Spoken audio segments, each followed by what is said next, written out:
As members of this body, we have the responsibility to be as accurate as possible when discussing the issues at hand and also explaining those issues. Now, I understand that sometimes we're going to make mistakes and there's going to be misunderstandings because none of us are perfect. I completely understand that. But what we saw yesterday on this floor was to create an atmosphere that intentionally misleads folks that are watching and reading the media across this state. If you were to have watched the proceedings yesterday, you could potentially have walked away believing one of two things. We were either limiting debate for 10 minutes on every single bill in this House, or we were eliminating debate altogether due to the comments made by some in the minority on this floor. And social media and the media in general was no better over the past 24 hours with some of the headlines that read, "Republicans limit debate on the first day of the Kentucky legislative session."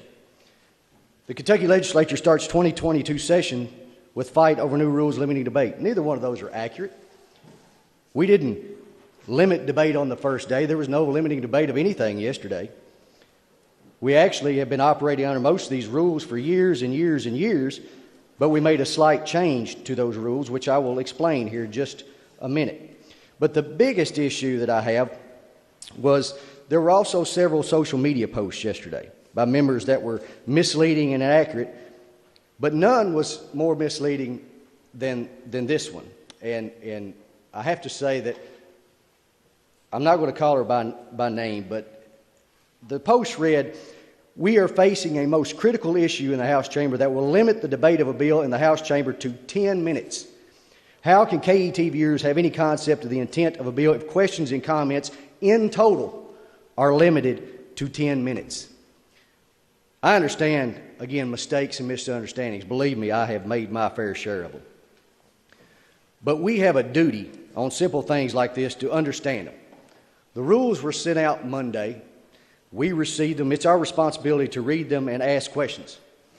And what we have heard and seen over the past 24 hours is complete inaccuracies and even some places falsehoods.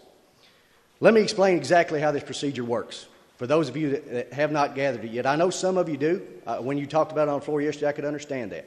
But some still do not. So the way this procedure works, in the years past, and I'm just going to go back to last year's rule book because that's the easiest one to go to. In 2021 session, rule number 13 was limiting debate. So if I stood up and I said, "Mr. Speaker, I would move to limit debate on this issue." This bill is already on the floor. It's already been brought. I make that as a motion. It is not automatic on every single bill. So I make that motion, "Mr. Speaker, I move to limit debate." If that is approved by this body, then the Speaker sets a time limit for both sides to be able to do their debate. Or there's another option to that, and we heard that last session as the gentleman from McCracken stood up on some of those bills and said, "Mr. Speaker, I want to bring this bill to the floor, but I move that we limit debate to 15 minutes each side," whatever it may be.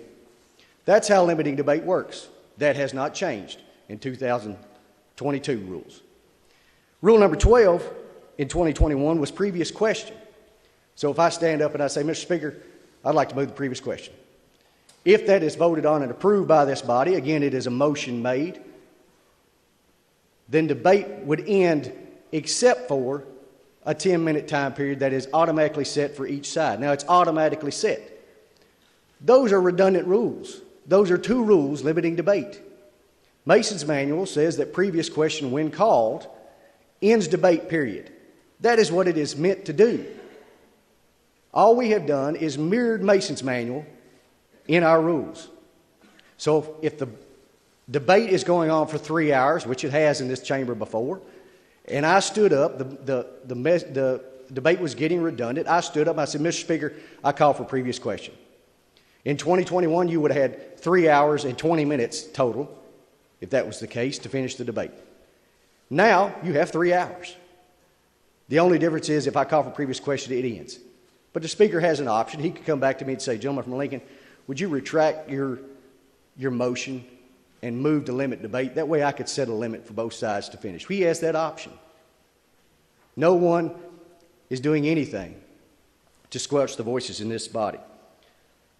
Previous question has been used a very, very few times since I have been here in my 10 years.